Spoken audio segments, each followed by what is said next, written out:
I thought I knew what love was. After 20 years of marriage to David, I believed that peace and companionship were enough.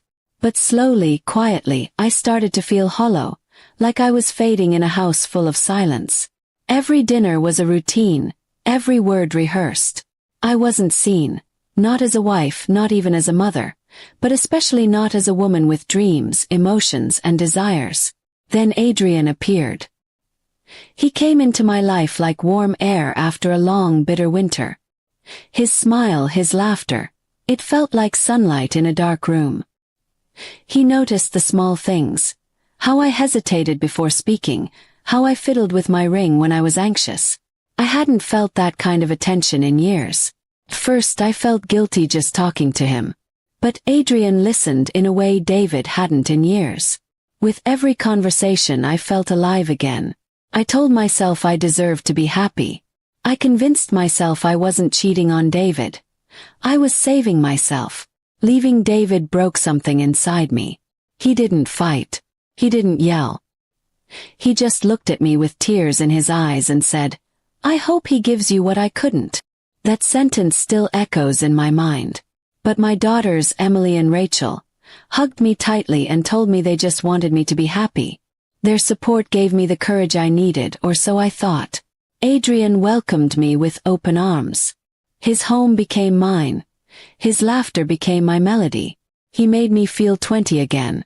We traveled, danced in the kitchen, kissed under the stars.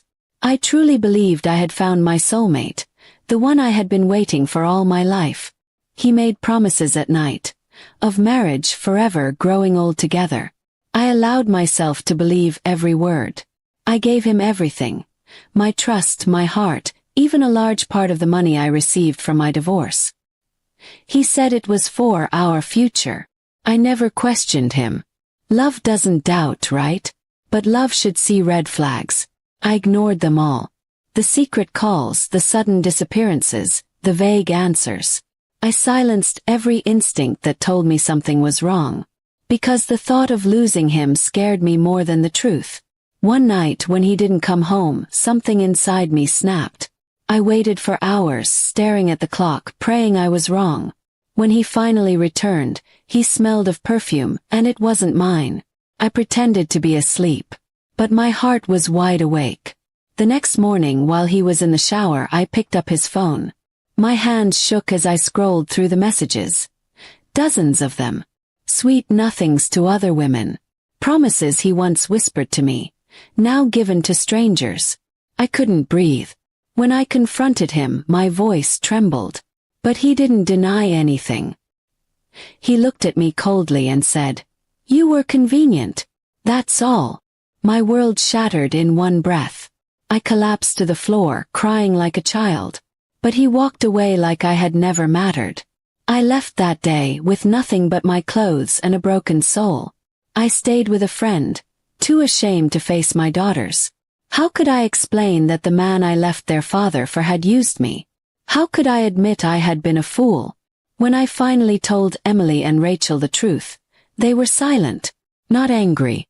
Not judgmental, just hurt. And that was worse. I had always been their pillar, their safe space.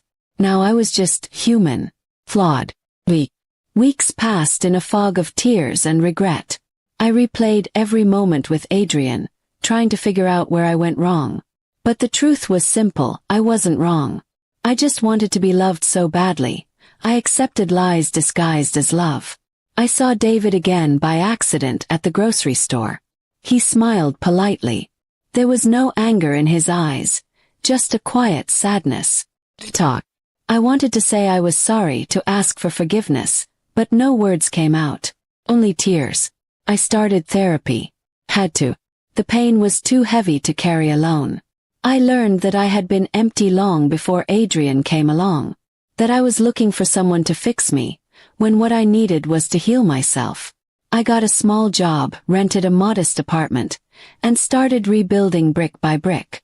Every morning, I reminded myself that I was worthy of love, but not at the cost of my self-respect.